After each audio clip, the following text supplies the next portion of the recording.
नमस्कार। World news में आज वेनेजुएला में प्रकृति का कहर बरपा है। एक के बाद एक दो भूकंप से देश में भयंकर तबाही मच गई है। जगह जगह मलबा दिखाई दे रहा है और इस मलबे में बड़ी संख्या में लोगों के दबे होने की आशंका जताई जा रही है।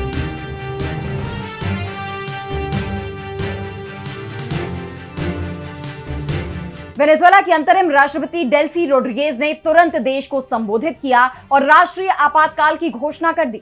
उन्होंने लोगों से एकजुटता की अपील भी की है। इस आपदा में लगभग 10,000 लोगों की जान जाने की आशंका जताई जा रही है, जबकि जो बच गए हैं उनके पास उनका कुछ बाकी नहीं रहा।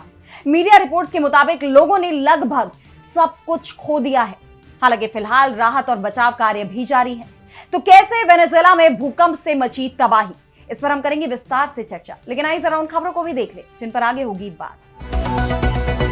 ईरान से जंग मोल लेकर अलग थलग पड़ा अमेरिका। नेटो सहयोगियों पर फिर फूटा राष्ट्रपति ट्रंप का गुस्सा। कहा ईरान युद्ध में नहीं मिला साथ। परमाणु बम ही विश्व युद्ध से बचा सकता है। रूस का न्यूक्लियर हथियारों पर बड़ा बयान। यूक्रेन जंग को लेकर दुनिया की बढ़ी चिंता। पाकिस्तान ऑक्युपाइड कश्मीर में विरोध को दबाने की कोशिशों में जुटी शहबाज सरकार। नाकेबंदी, खाना, दवा, ईंधन की रोकी सप्लाई। रक्षा मंत्री ख्वाजा आसिफ के बयान पर संसद में मचा बवाल। और चलते चलते में देखेंगे, आग का गोला बनकर भी धरती को नहीं निगल पाएगा सूरज, वैज्ञानिकों ने की भविष्यवाणी। इन सभी खबरों पर हम विस्तार से करेंगे बात, लेकिन पहले एक नजर हेडलाइंस पर। वेनेजुएला के बाद जापान में आया 6.9 तीव्रता का शक्तिशाली भूकंप। टोक्यो तक महसूस हुए झटके। एहतियात के तौर पर रोकी गई बुलेट ट्रेन सेवाएं। इजरायली सेना ने जानबूझकर किए टारगेटेड हमले। 20,000 फलस्तीनी बच्चों की गई जान। यूएन की रिपोर्ट में दावा, इजरायल ने किया खारिज। अमेरिकी राष्ट्रपति ट्रंप पर न्याय विभाग के कामकाज में दखल देने के लगे आरोप। लाइव नेशन के खिलाफ एंटी ट्रस्ट मामले की कोर्ट फाइलिंग में खुलासा। ट्रंप ने लाइव नेशन के सीईओ से निजी तौर पर की थी बातचीत।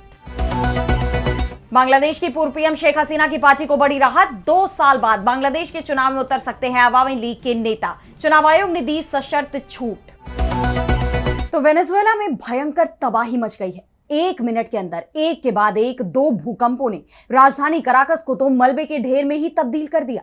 जगह जगह चीख पुकार मची हुई है। कई इमारतें जमींदोज हो गई, कई लोग मलबे में दब गए, कहीं मदद के लिए गुहार लगाई जा रही है तो कहीं शोक पसर गया है। 10,000 से ज्यादा लोगों की जान जाने की आशंका जताई जा रही है। इसमें पहला भूकंप 7.2 की तीव्रता का था, जिसका केंद्र याराकुई राज्य के सैन फिलिप में था, जबकि दूसरा भूकंप इससे भी ज्यादा शक्तिशाली था। उसकी तीव्रता 7.5 मापी गई और इसका एपिसेंटर मोरोन से 16 किलोमीटर दक्षिण पश्चिम में था। आने वाले वक्त में आफ्टर शॉक्स की भी चेतावनी जारी की गई है। University of California San Diego के जियोफिजिसिस्ट वॉशन राइट का कहना है कि आफ्टर शॉक्स की तीव्रता लगभग 3 और 4 हो सकती है और इस बात की 90% संभावना है कि वे मैग्नीट्यूड 5 तक पहुंच सकते हैं। डोमिनिकन गणराज्य के अधिकारियों ने भी अपने क्षेत्र के लिए चेतावनी जारी की है। भूकंप के बाद के झटकों के डर से कराकस के निवासी अभी भी सड़कों पर मौजूद है। इन सब के बीच राहत और बचाव कार्य भी जारी है। कुछ स्कूलों को इमरजेंसी शेल्टर में बदला गया है। वेनेजुएला की कार्यवाहक राष्ट्रपति डेल्सी रोड्रिगेज ने देश को संबोधित करते हुए राष्ट्रीय आपातकाल की घोषणा की है। उन्होंने कहा कि हम ये सूचित करना चाहते हैं कि आज शाम लगभग 6 बजे 2 लगातार भूकंप आए। पहला 7.2 तीव्रता का और दूसरा 7.5 तीव्रता का। अब तक 20 झटके महसूस किए जा चुके हैं। ये एक गंभीर घटना है जिससे आज कई राज्य विशेष रूप से प्रभावित हुए हैं। राजधानी कराकस में तमाम इलाकों में इमारतें ढह गई। मिरांडा और ला गुएरा राज्य भी बुरी तरह प्रभावित हुए हैं। अरागुआ, काराबोबो और फाल्कन राज्यों पर भी इसका असर पड़ा है। इस वक्त नागरिक सुरक्षा प्रणाली और राष्ट्रीय आपातकालीन प्रणाली को तैनात किया गया है और हम अपने संविधान में दिए गए प्रावधानों के मुताबिक आपातकाल की घोषणा कर रहे हैं। इसके अलावा उन्होंने एक सोशल मीडिया पोस्ट में कहा कि हमारा एक केंद्रीय और जरूरी लक्ष्य है राष्ट्रीय एकता में जीवन बचाना। हम सब मिलकर इस त्रासदी से उभरेंगे। अंतरिम राष्ट्रपति ने लापता लोगों की सूचना देने के लिए वेन ऐप का इस्तेमाल करने की भी अपील की है। रोड्रिगेज ने बताया कि अब तक 32 लोगों के मारे जाने की रिपोर्ट है और 700 लोग घायल हुए हैं। हालांकि यह आंकड़ा अभी और खतरनाक रूप से बढ़ सकता है, इसकी भी आशंका जताई जा रही है। मैक्वेतिया में देश का मुख्य अंतरराष्ट्रीय हवाई अड्डा गंभीर रूप से क्षतिग्रस्त होने के बाद बंद कर दिया गया। गृह मंत्री डियोसडाडो कैबेलो ने कहा कि सुरक्षा एहतियात के तौर पर गैस आपूर्ति भी बंद कर दी गई है। एक्सपर्ट्स का कहना है कि यह भूकंप वेनेजुएला में एक सदी से भी ज्यादा समय में एक साथ आए सबसे शक्तिशाली भूकंपों में से है। इस पर देश दुनिया के नेताओं ने संवेदना जताई है। अमेरिकी राष्ट्रपति डोनाल्ड ट्रंप ने भी ट्रूथ सोशल पर पोस्ट किया कि भूकंप बड़े पैमाने पर आए थे और इनसे भारी संख्या में लोगों की मौत हुई है। अमेरिका मदद करने के लिए तैयार, इच्छुक और सक्षम है। अमेरिकी सरकारी एजेंसियों को तेजी से कार्रवाई करने के लिए तैयार रहना चाहिए। हम अपने नए और महान दोस्तों के लिए मौजूद रहेंगे। शुरुआती खबरें अच्छी नहीं हैं। अमेरिका ने ऐलान भी किया है कि भीषण भूकंप से तबाह वेनेजुएला में वो लोगों की खोज और बचाव के लिए जवान और मानवीय मदद भेज रहा है। वहीं भारतीय प्रधानमंत्री नरेंद्र मोदी ने भी दुख जताते हुए भरोसा दिलाया कि भारत हर संभव मदद के लिए पूरी तरह से तैयार है। उन्होंने कहा कि भारत संकट की इस घड़ी में वेनेजुएला की जनता के साथ खड़ा है। अर्जेंटीना और चिली सहित कई दक्षिण अमेरिकी देशों ने भी मदद की पेशकश की है। इस बार के भूकंप ने पूरे देश को ही हिलाकर रख दिया है। लोगों में डर साफ दिखाई दे रहा है। अब देखना यह होगा कि आपदा से वेनेजुएला की सरकार कैसे निपटती है। अंतरिम राष्ट्रपति रोड्रिगेज के लिए यह एक बड़ी परीक्षा मानी जा रही है। और अब बढ़ते हैं अगली खबर की तरफ, जहां हम बात करेंगे ईरान को लेकर मुश्किलों में फंसे अमेरिकी राष्ट्रपति डोनाल्ड ट्रंप की। तो ट्रंप के लिए यह जंग एक बड़े ही नुकसान का सौदा मानी जा रही है, क्योंकि ना तो वो अपने लक्ष्यों को पूरा कर पाए, ईरान ने अमेरिका के आगे झुकने से साफ मना कर दिया और खुद ट्रंप को ही समझौता करने पर मजबूर होना पड़ा। लेकिन इसकी वजह से अमेरिका पूरी दुनिया में अलग थलग पड़ गया है।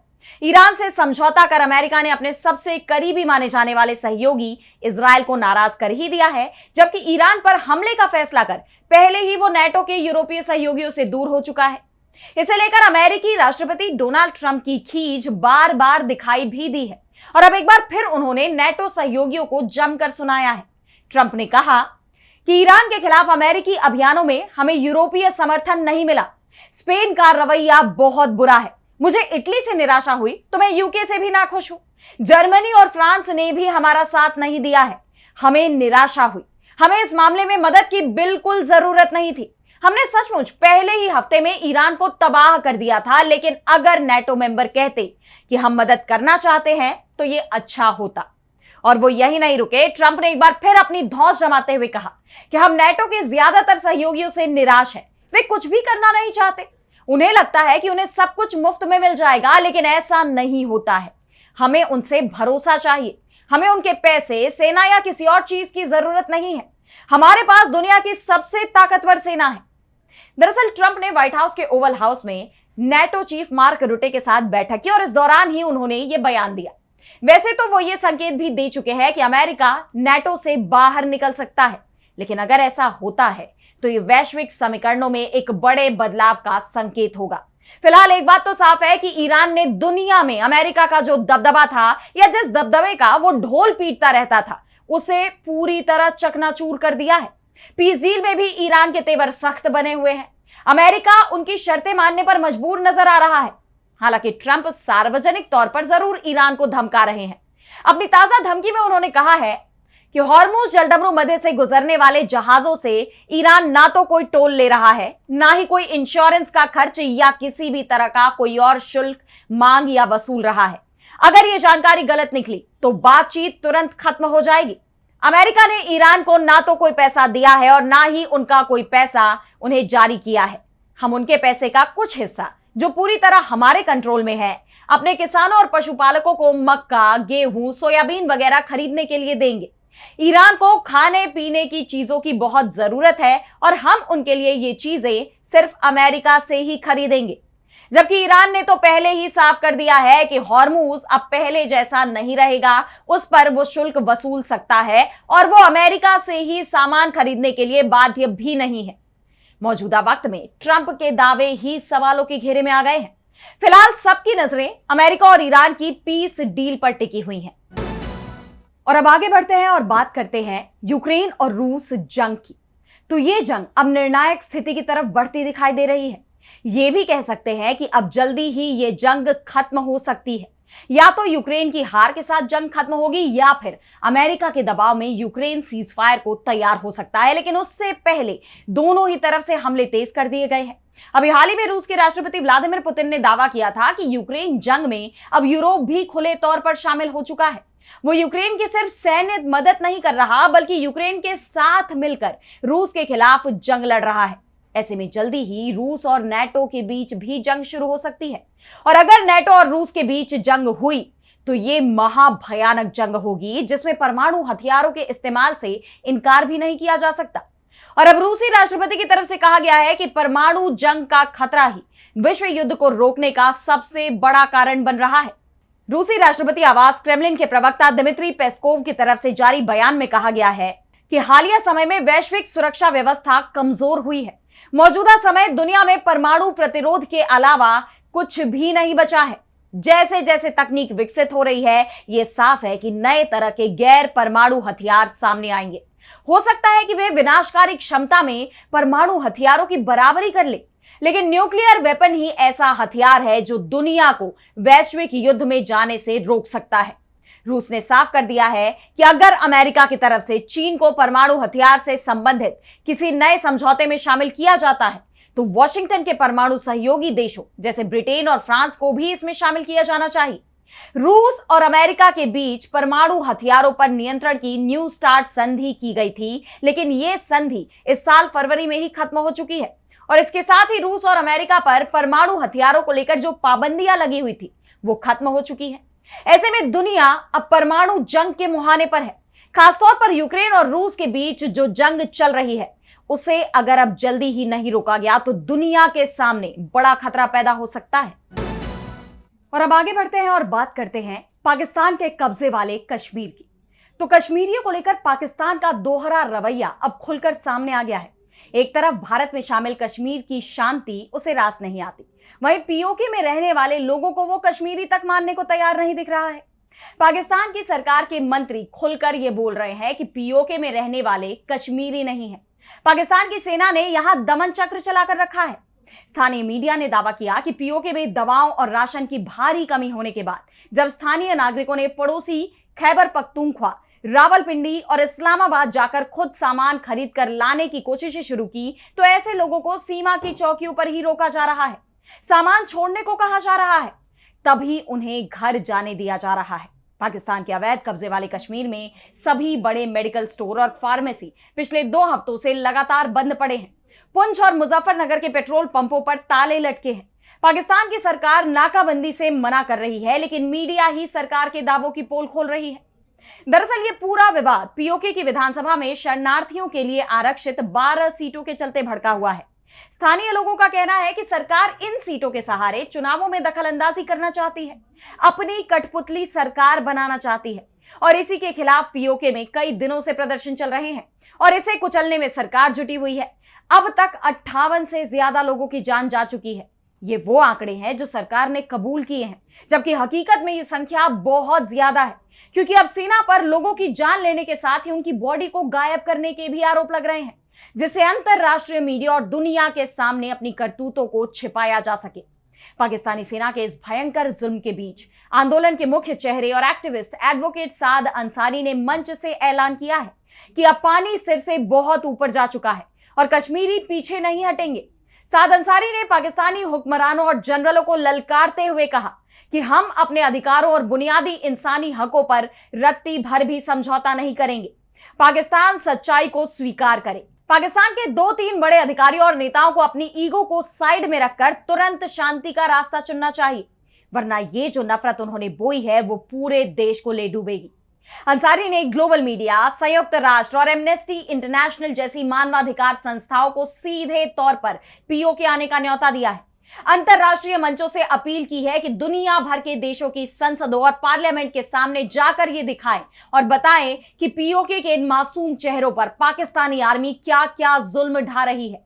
उन्होंने विदेशी मीडिया से साफ शब्दों में कहा कि वे यहां आए और पाकिस्तानी हुकूमत के इस क्रूर चेहरे को पूरी दुनिया के सामने बेनकाब करे, क्योंकि अब कश्मीरी अपनी आजादी और अधिकारों की रक्षा के लिए अपनी आखिरी सांस तक 1 इंच भी पीछे नहीं हटने वाले हैं। साफ है कि पाकिस्तान जितना जुल्म अब पीओके में करेगा उसे उतना ही बड़ा नुकसान भी होगा। और अब चलते चलते मैं बात करेंगे सूरज को लेकर हुई बड़ी खोज की। तो जरा सोचिए, अगर एक दिन आपको पता चले कि जिस सूरज की रोशनी से हमारी सुबह होती है, वही सूरज एक दिन हमारी धरती का अंत कर देगा, तो कैसा लगेगा? सालों से वैज्ञानिक यही मानते आए थे कि जब सूरज अपनी आखिरी सांसें लेगा तो वो इतना विशाल हो जाएगा कि धरती को ही निगल जाएगा। लेकिन अब एक नई रिसर्च ने इस पूरी कहानी को नया मोड़ दे दिया है। अब ऐसे में सवाल उठते हैं कि आखिर धरती का भविष्य क्या है? क्या सच में सूरज हमें निगल जाएगा या फिर हमारी दुनिया किसी और तरह बचेगी? तो आइए इन सवालों के जवाब ढूंढते हैं। इस नई खोज के मुताबिक करीब 5 अरब साल बाद हमारा सूरज वैसा नहीं रहेगा जैसा आज दिखाई देता है। उसके अंदर मौजूद हाइड्रोजन पूरी तरह खत्म हो जाएगी। इसके बाद सूरज अपने जीवन के आखिरी पड़ाव में पहुंचकर एक विशाल रेड जायंट बन जाएगा। उसका आकार इतना बड़ा होगा कि पूरे सौरमंडल का नक्शा ही बदल जाएगा और यहीं से शुरू होगी धरती के भविष्य की सबसे बड़ी परीक्षा। अब तक वैज्ञानिकों का मानना था कि जैसे जैसे सूरज फैलता जाएगा वो आखिरकार धरती को अपनी आग की लपटों में समेट लेगा। लेकिन बेल्जियम के वैज्ञानिकों की नई रिसर्च कुछ और ही कहानी बयां करती है। रिसर्च के मुताबिक सूरज के विशाल होने के साथ साथ उसके अंदर कई बड़े बदलाव होंगे। उसका गुरुत्वाकर्षण यानी ग्रेविटी धरती को अपनी तरफ खींचने की कोशिश करेगा। यही गुरुत्वाकर्षण आज हमारे महासागरों में ज्वार भाटा यानी टाइड्स पैदा करता है। लेकिन इस कहानी में एक और किरदार भी है, वो है स्टेलर विंड। जैसे जैसे सूरज बूढ़ा होगा वो अपनी बाहरी परतों को अंतरिक्ष में फेंकता जाएगा। इस प्रक्रिया में उसका बहुत बड़ा हिस्सा यानी उसका मास कम हो जाएगा और यहीं से पूरी कहानी पलट सकती है, क्योंकि जब सूरज अपना मास खोएगा तो उसकी पकड़ भी कमजोर पड़ने लगी। ऐसे में यह भी मुमकिन है कि धरती सूरज के और पास जाने की बजाय उससे और दूर चली जाए। यानी एक तरफ सूरज का गुरुत्वाकर्षण धरती को अपनी तरफ खींचेगा और दूसरी तरफ उसका कम होता मास धरती को दूर धकेलेगा। यही दो ताकतें तय करेंगी कि भविष्य में धरती का क्या होगा। बेल्जियम की यूनिवर्सिटी ऑफ ल्यूवेन के वैज्ञानिक मैथ्स एसएल ड्यूर्स का कहना है कि धरती का भविष्य इन दोनों प्रभावों के बीच एक बेहद नाजुक संतुलन पर निर्भर करेगा। यानी इस नई रिसर्च ने यह उम्मीद जरूर जगा दी है कि शायद धरती सूरज में समाये नहीं, लेकिन साथ साथ यह भी साफ कर दिया है कि उस वक्त जीवन को बचा पाना लगभग नामुमकिन होगा। हालांकि फिलहाल घबराने की कोई जरूरत नहीं है, क्योंकि यह सब करीब 5 अरब साल बाद होने वाला है। लेकिन यह रिसर्च हमें एक बार फिर याद दिलाती है कि ब्रह्मांड लगातार बदल रहा है। तो फिलहाल वर्ल्ड न्यूज में आज इतना ही। देश दुनिया की तमाम बड़ी खबरों के लिए आप देखते रहिए डीबी लाइव और मुझे दीजिए इजाजत। नमस्कार।